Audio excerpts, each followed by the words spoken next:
Hello students, welcome to my YouTube channel. और आज हम करने वाले हैं क्लास 8 की पूरे वीक की वर्कशीट एक ही वीडियो के अंदर हम आज डिस्कस करेंगे। चाहे वो आपकी एसएसटी की है, चाहे वो आपकी साइंस की है, चाहे वो मैथ्स की है और चाहे वो इंग्लिश की है, हम सारी वर्कशीट एक सिंगल वीडियो के अंदर आज डिस्कस करेंगे। तो ये है क्लास 8 सब्जेक्ट इंग्लिश की वर्कशीट नंबर 1, जो आपकी 7-9 की वर्कशीट थी। ठीक है, इसके अंदर हम देख रहे हैं एक पोइम है जिसकी थीम है the ant and the cricket. एक बंगूर जिसको बोलते हैं क्रिकेट, और एक जो आंट है चिंटी, उनकी कहानी है। उनके बारे में एक जो पोइम है वो लिखी गई है, तो उसके बारे में देख लेते हैं। हमारे पास सबसे पहले आपके पास देखिए, read the sentences given below, tick one option that applies to you. आपने नीचे जो सेंटेंसेस दिए हैं इनको पढ़ना है और आपने ये जो है ना ऑलवेज, समटाइम्स और नेवर, इनमें से किसी एक बॉक्स के ऊपर टिक करना है जो आपके ऊपर अप्लाई होता है, मतलब जो आप जैसा आपके साथ होता है वैसे आपने करना है। ठीक है, पहला है आई complete my work on time. मैं अपना काम समय पे पूरा कर लेती हूँ या लेता हूँ। ठीक है, सो ऑलवेज का मतलब हमेशा, समटाइम्स का मतलब कभी कभी, नेवर का मतलब कभी नहीं। तो मैं अपना काम हमेशा पूरा कर लेता हूँ, ठीक है, या कभी कभी पूरा कर लेता हूँ टाइम के ऊपर, या कभी भी टाइम के ऊपर पूरा नहीं करता, हमेशा लटकता रहता हूँ। तो यहाँ पे आप लगाओगे ऑलवेज पे। ठीक है, यहाँ पे आप किस पे साइन लगाओगे? ऑलवेज। ओके, उसके बाद में second, I plan my task and activities. मैं हमेशा मतलब अपने जो प्लान्स और एक्टिविटीज़ हैं उनको प्लान करता हूँ, या कभी कभी प्लान करता हूँ, या कभी भी प्लान नहीं करता। तो यहाँ पे आप लिखोगे प्लान, क्योंकि हमेशा आपके जो लाइफ है उसके अंदर प्लानिंग होनी ज़रूरी है। ठीक है, सो सेकेंड का भी आएगा ऑलवेज। व्हेन आई वर्क, जब मैं काम करती हूँ, आई गेट डिस्ट्रैक्टेड, मैं डिस्ट्रैक्ट हो जाती हूँ, मतलब मेरा ध्यान इधर उधर भटक जाता है। तो हमेशा ही भटक जाता है, कभी कभी भटक जाता है, या कभी नहीं भटकता है। सो एक चीज़ आप याद रखो, कोई भी परफेक्ट नहीं होता, तो कभी नहीं तो नहीं आएगा, ये भी नहीं आएगा। ऑलवेज, अगर हमेशा आपका ध्यान भटकेगा तो काम करोगे कैसे? तो इसका आंसर आएगा आपका समटाइम्स। ओके, ये आप निशान लगाइए।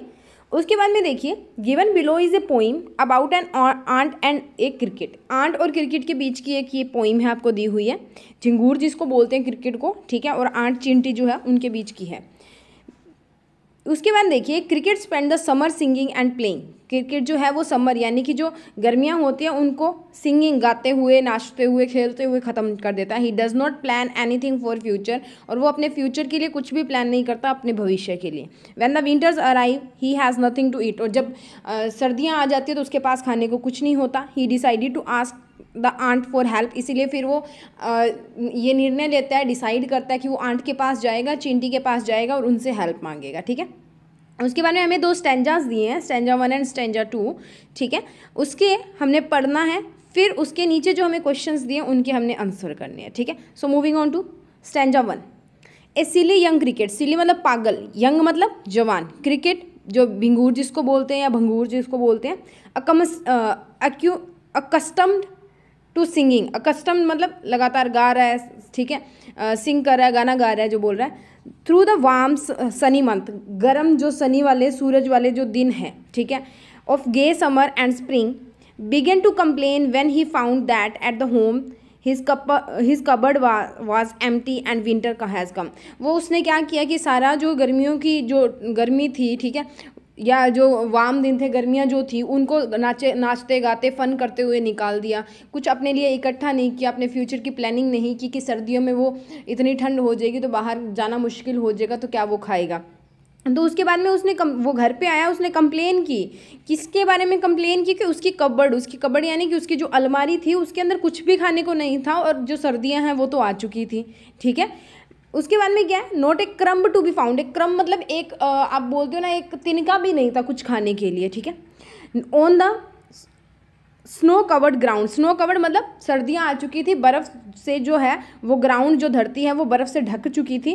ठीक है, not a flower could he see. और कोई भी उसको फूल पत्ता नहीं दिखाई दे रहा था, क्योंकि जब सर्दियाँ आ जाती है तो एक बार जो पतझड़ जो है वो आ जाती है। ठीक है, उसके बाद में जब है बसंत ऋतु आती है तो उसके बाद में नए जो पेड़ हैं उनके ऊपर पत्ते निकलते हैं, फूल खिलने शुरू होते हैं। ठीक है, तो कोई भी उनको एक फूल भी नहीं दिख रहा था, सब कुछ बर्फ़ के नीचे जो है आ चुका था। Not a leaf on a tree, और ना ही किसी एक पेड़ के ऊपर उसको पत्ते दिखाई दे रहे थे, पत्ते भी झड़ चुके थे। Oh what will become says the cricket of me. तो फिर वो बोलता है ओहो क्या होगा मेरा, मतलब पूरी सर्दियों में उसके पास खाने को कुछ नहीं था, तो उसको वो बोलता है कि अब मेरा क्या होगा। ठीक है, next moving on to the stanza 2। At last by starvation and famine made bold. अब स्टारवेशन मतलब भूख के कारण, ठीक है, and famine made bold, all dripping with wet and all trembling with cold. हर कोई क्या था कि ठंड की वजह से थरथरा रहा था, जो कंपाते हैं ना उसको बोलते हैं ट्रेम्बलिंग, और ड्रिपिंग का मतलब जो है वो ओस की बूंदें चो रही थी, यानी कि धुंध है वो बरस रही थी या बर्फ़ जो है वो बरस रही थी, तो सब कुछ वेट वेट गीला गीला था। Away he set off to a miserly ant, miserly यानी कि जो दयनीय थी, मतलब दयनीय मतलब जिसके अंदर दया थी, उस एक चींटी के पास पहुंचता है जो दयालु थी, ठीक है।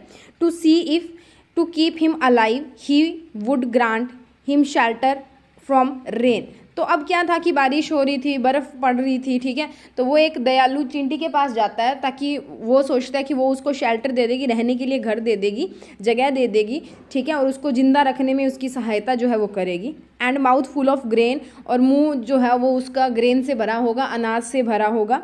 ही विश्ड ओनली टू बोरो, वो सिर्फ खरीदना चाहता था, मतलब एक बार के लिए उधार लेना चाहता था, और वो उसको रिपे कर देगा टुमारो, जितना आज वो लेगा। तो ही रिपे इट टुमारो, रिपे का मतलब दोबारा दे देना, टुमारो मतलब अगले दिन, नेक्स्ट डे, ठीक है।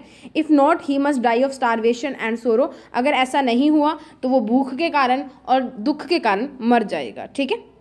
अब देख लेते हैं बच्चे इसके क्वेश्चंस। फर्स्ट क्वेश्चन है name the two characters in the above stanza. दो कैरेक्टर्स कौन कौन से हैं अबव स्टैंजा के अंदर? एक तो चींटी आंट थी और एक कौन था? क्रिकेट, ठीक है। उसके बाद है हमारे पास why did the cricket complain, choose the correct option. Cricket ने कंप्लेन क्यों की? पहला है there was no food in his cupboard, उसकी अलमारी के अंदर कोई खाना बिल्कुल नहीं था।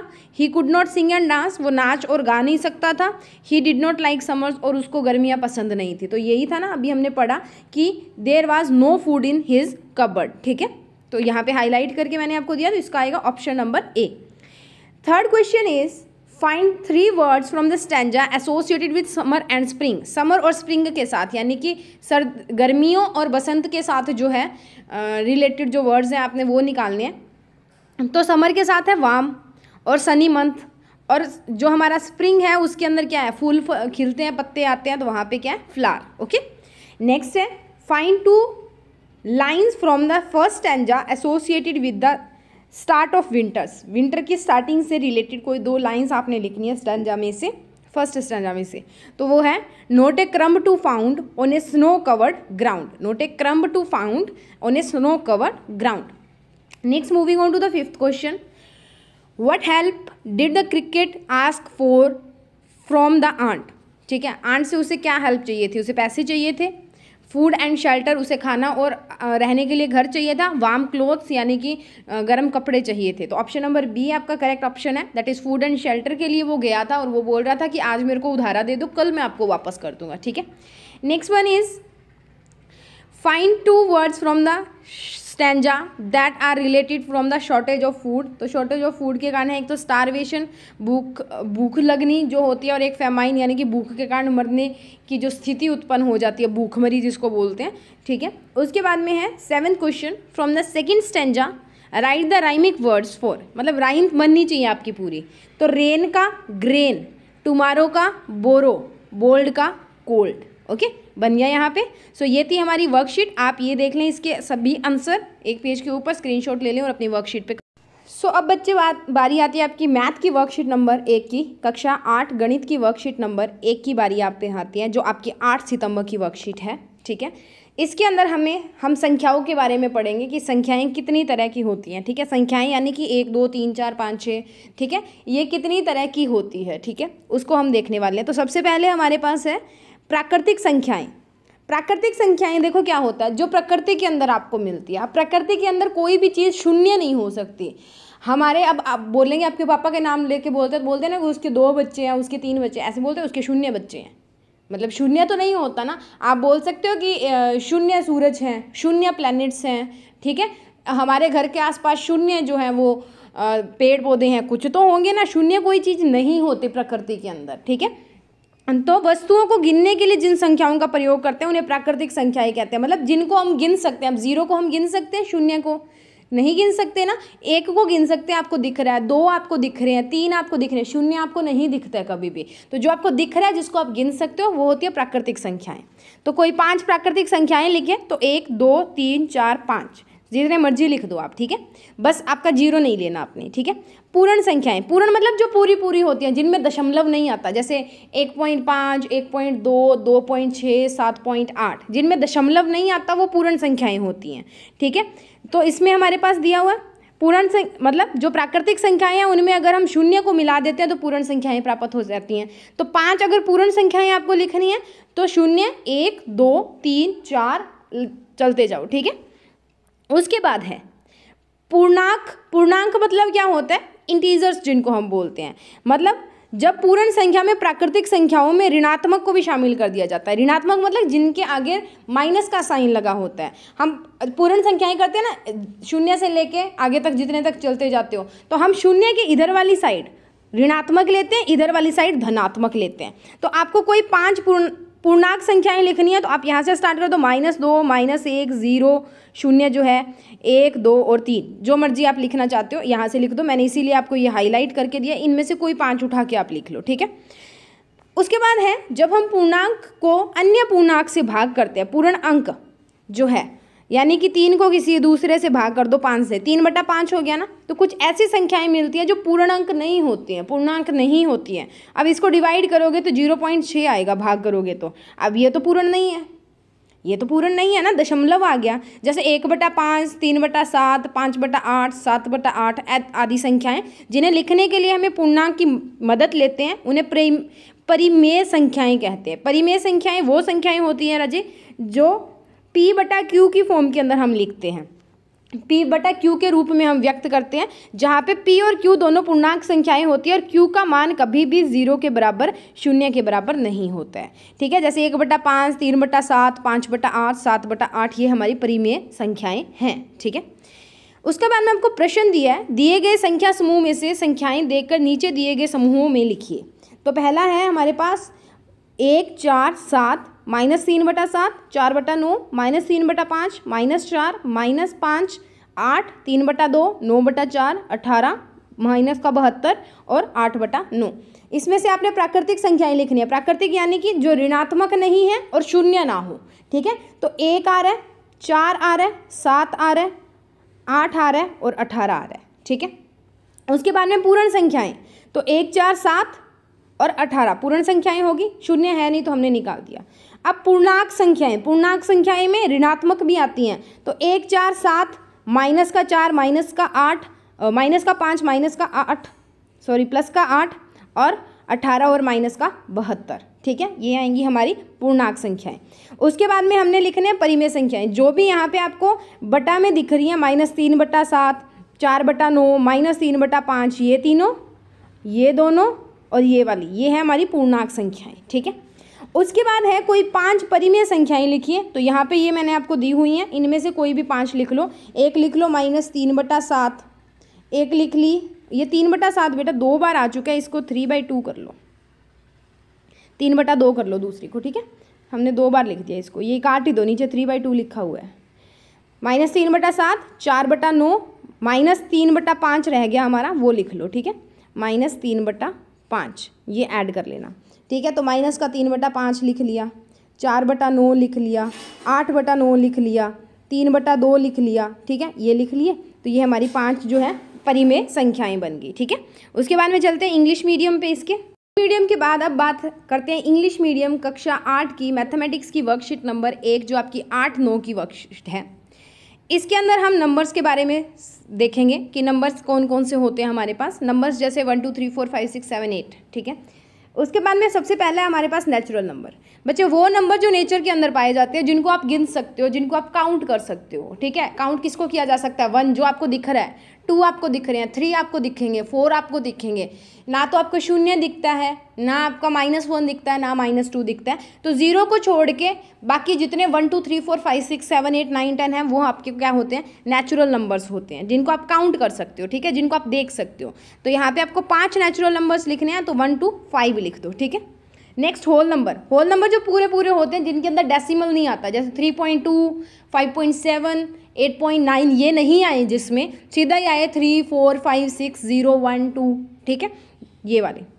अगर नेचुरल नंबर में हम 0 ऐड कर दें, 0 साथ में डाल दें उसके साथ में, तो वो हमारे क्या बन जाएंगे? Whole number. तो 5 होल नंबर है हमारे पास, 0, 1 2 3 4 5 एक एक्स्ट्रा ही है, आपने लिखना है तो लिख लेना, ठीक है। Next moving on to the integers. Integers क्या होते हैं? जिनमें माइनस का साइन भी आ जाता है, यानी कि ये दोनों तो लेंगे पर इनके माइनस वाले भी लेंगे, यानी कि माइनस का 1, माइनस का 2, माइनस का 3, ठीक है, और 0, 1, 2 और 3, ये देखो इनको इंटीजर्स बोलते हैं। यानी कि नेचुरल नंबर्स जो हम लेंगे, होल नंबर्स जो हम लेंगे, उनमें उनके माइनस वाले भी आएंगे। 0 का माइनस कुछ भी नहीं होता, तो वो 0 ही रहता है, ठीक है, -0 नहीं लिख देना। तो 5 इंटीजर्स क्या होंगे? -1, -2, 0, 1 और 2। Okay, next moving on to the next type of numbers. अब देखो, अगर हम क्या करें, मैं किसी एक होल नंबर को या किसी एक इंटीजर को दूसरे इंटीजर से डिवाइड कर दूँ, जैसे 3/5, तो मेरा आंसर आएगा 0.6। तो जब भी हम किसी एक इंटीजर को दूसरे इंटीजर से डिवाइड करते हैं तो हमारा जो आंसर है वो इंटीजर नहीं आता, कुछ डेसिमल वाला आता है, नॉन होल नंबर जिसको हम बोलते हैं, ठीक है। जैसे 1/5, 3/7, 5/8 या 7/3, 8, ठीक है। अगर मैं लिख दूँ 40/30, तो 0 से 0 जाएगा, 4/3 उत्तर बन गया ना। है तो दोनों यही इंटीजर्स ना, 4/3 आ रहा है, सीधा इंटीजर्स तो नहीं आया, ना तो 4 आया, ना 3 आया, ना -4 ना -3, कोई उत्तर नहीं आया, ठीक है। सो ऐसे नंबर्स को क्या बोलते हैं? जो 4/3 बटा वाले होते हैं, बाई वाले होते हैं, ठीक है, डिवीजन में जो होते हैं उनको बोलते हैं rational numbers. So rational numbers are those numbers which are represented in p/q form, where p and q are integers, और q जो है वो कभी भी 0 के बराबर नहीं होता। यानी कि जो डिनोमिनेटर है वो कभी 0 नहीं होना चाहिए। न्यूमिनेटर होता है ऊपर वाला, डिनोमिनेटर होता है नीचे वाला, तो डिनोमिनेटर आपका कभी भी 0 नहीं होना चाहिए, ठीक है, उनको रैशनल नंबर्स बोलते हैं। Next moving on to the question. First question है, हमें नीचे जो नंबर्स दिए हुए उनमें से हमने निकालने हैं natural numbers, whole numbers, integers and rational numbers. तो नेचुरल नंबर कौन कौन से आएंगे? 1 आएगा, 4 आएगा, 7, 8 और 18। होल नंबर्स 1, 4, 7, 8 और 18। उसके बाद में इंटीजर्स 1, 4, 7, 8, 18, -4, -5 और -72। Rational numbers are -3/7, 4/9, -3/5, then minus plus का 3/2, 8/9 एंड 9/4। ओके, उसके बाद में आपने कोई भी 5 रैशनल नंबर्स लिखने हैं, तो 1/2, 3/5, 7/9, 10/11, 3/2, 5/2, आंसर आ गया, ठीक है। सो ये थे हमारे आंसर्स। सो ये इस क्वेश्चन का आंसर देख लो आप, उसके बाद में मैं आपको बाकी क्वेश्चंस के आंसर भी आपको दिखा देती हूँ, ये रहे, ठीक।